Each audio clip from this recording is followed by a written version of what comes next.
Pourquoi le diable lutte contre l'unité dans les groupes? Pourquoi le diable lutte contre la cohésion dans les familles?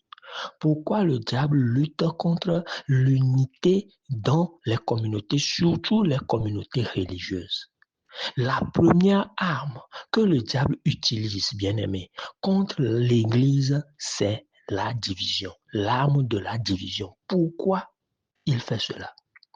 Normalement, le titre de cette exhortation ou bien cet enseignement que nous n'allons pas quand même faire, c'est l'importance de l'unité dans l'Église.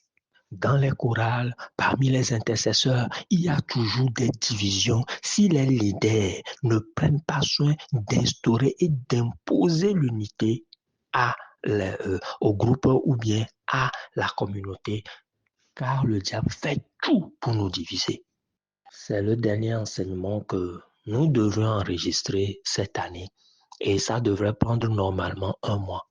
Mais nous allons juste donner quelques conseils quant à l'unité et nous espérons que ceux qui sont des communautés organisées, qui ont besoin qu'on les aide, du moins qu'on leur fasse des enseignements pour ouvrir les yeux des membres, nous feraient signe afin que nous puissions organiser des séminaires de renforcement afin de pouvoir aider les différents groupes des églises, les pasteurs, les leaders, quels que soient les leaders, qui comprennent l'importance de l'unité. Même si vous-même vous le dites, vous n'avez pas les mêmes mots que nous.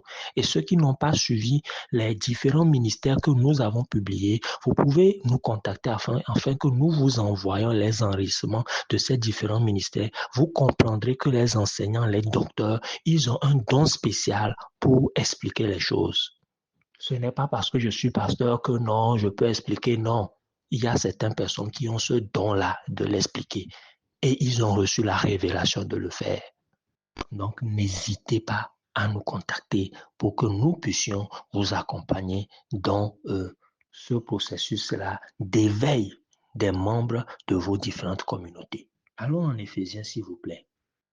Le verset qui nous concerne, c'est le verset 3, mais je trouve important que nous lisions à partir du verset 1. Éphésiens 4, verset 1 dit, « Je vous exhorte donc, moi le prisonnier dans le Seigneur, à marcher d'une manière digne de la vocation qui vous a été adressée. » Bien-aimés, vous qui m'écoutez, quelle est la vocation qui vous a été adressée? Est-ce que vous connaissez votre vocation dans l'Église en tant que membre du corps de Christ? Est-ce que vous savez ce que vous êtes appelé à faire? Quelle œuvre Dieu vous appelle à faire? Le verset 2, « En toute humilité et douceur, avec patience, vous supportant les uns les autres avec charité. » Bien-aimé, la charité, c'est l'amour de Dieu dans l'intelligence renouvelée en manifestation. L'amour de Dieu, oui, est en nous, mais nous renouvelons notre intelligence afin de pouvoir manifester cet amour-là dans l'exercice de notre vocation, mais nous le faisons comment? Avec humilité, douceur et patience. Et une expression qui est utilisée par l'apôtre ici, vous supportant les uns les autres.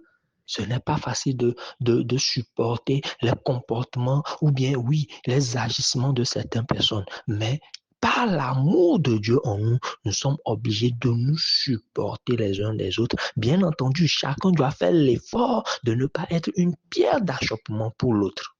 Le diable sait que lorsque vous êtes unis, le royaume des ténèbres ne peut rien contre vous. Le diable sait que même Dieu lui-même, au temps de la tour de Babel, a dit que voici, ils forment un même peuple, ils ont une même langue, ils ont une même pensée, et voici ce qu'ils ont entrepris de faire. Et rien ne pourrait les empêcher de faire ce qu'ils ont prévu faire. Et c'est pour cela que Dieu même a pris l'initiative d'empêcher les hommes de faire ce qu'ils avaient prévu faire, et il a dispersé les gens sur l'étendue de la terre. Et il a confondu leur langue. Ce n'est pas la langue parlée en fait, c'est la compréhension de l'intelligence. Nous aurons à expliquer ces choses-là quand Dieu nous le permettra.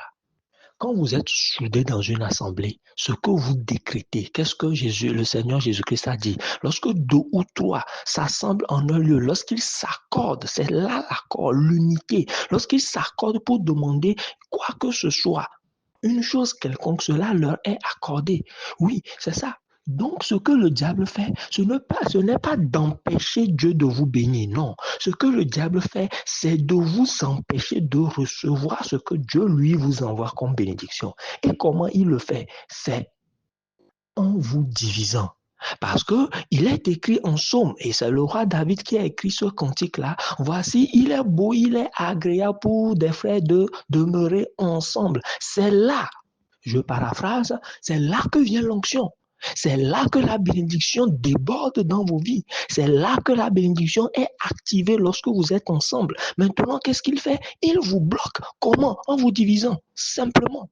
Alors, comment faire pour garder cette unité? On nous dit de nous supporter les uns les autres et le verset 3 dit, vous efforçant de conserver l'unité de l'esprit par le lien de la paix. Il y a tant à dire, mais je préfère vous parler de ce seul verset et quand Dieu nous donnera l'occasion, qu'il nous donne la force, qu'il nous donne la vie, qu'il nous donne la paix du cœur et aussi l'énergie pour pouvoir en parler, l'intelligence pour comprendre ce qu'il a sur le cœur et que nous puissions vous transmettre la vérité de Dieu. Comment faire pour garder l'unité? C'est en nous efforçant. Bien-aimés, dans votre foyer, dans votre famille, pour rester unis et pour pouvoir vaincre la puissance des ténèbres, pour pouvoir détruire les malédictions, nous aurons à enseigner sur ça aussi quand Dieu nous le permettra. Il faut que vous soyez unis. Dès qu'il y a des unions, vous ne pouvez rien faire contre les malédictions. Alors, le diable n'empêche pas Dieu de restaurer votre famille. Le diable vous empêche d'être unis. Et vous devez faire quoi? Un effort. C'est pourquoi l'Écriture dit, vous efforçant de conserver l'unité de l'esprit par le lien de la paix. Vous devez avoir ce lien-là de la paix. Mais c'est un effort qui va vous aider à y arriver. Ah, vous devez conserver cette paix-là parmi vous. Vous devez conserver cette unité-là, surtout l'unité de l'esprit. Pas une unité de façade, mais une unité profonde. Bien-aimé, c'est la base pour la puissance dans votre foyer. C'est la base pour la puissance dans l'église. C'est la base. Et le diable fera tout pour vous empêcher de le faire.